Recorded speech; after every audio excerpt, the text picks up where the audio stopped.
prayer inoitwa naHana inovhura chibereko chakanga chane makore chisingabereki. Koita type of prayer inoitwa na prophetess Anna yekupusha vision yekuya kwa Kristu panyika. Koita type of prayer inoitwa na Rebecca kunyangwa akanga ari mudzimai sesu, but hondo inoitika mudumbu make oenda pamuna mato kunobvunza Mwari. Koita type of prayer inoitwa na Esther, dzinza reIsraeri rakuda kuparadzwa. Koita type of prayer inoitwa na Abraham, Mwari vati ndakunoparadza Sodoma neGomora. Asi nhasi pane imwe type of prayer yandauya nayo, yandinoda kuti mudzimai apinde nayo, yandinoda kuti Zimbabwe ipinde nayo, woenda kunogadzirisa machallenge avari kusangana nayo.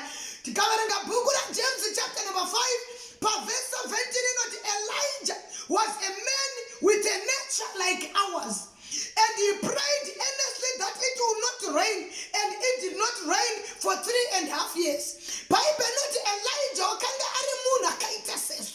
Elijah waitonzwawo sadza sewe.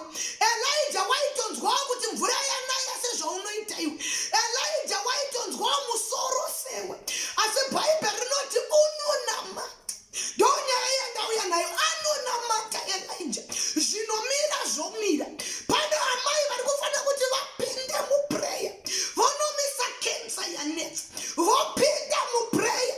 Vonomisa hosha nezvikwambo zvanetsa.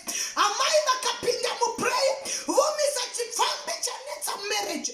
Kana Elijah wakanamata mvura ikamira, pana amai vanogona kunamata zvikwambo zvikapera mudzinza rekwavo. Pana amai vanogona kunamata nyika yeZimbabwe ikadzikinurwa. Pane type of prayer yandinotenda kuti munhukadzi anofanira kuita inogadzirisa zvinhu. A type of prayer that will change your life for good.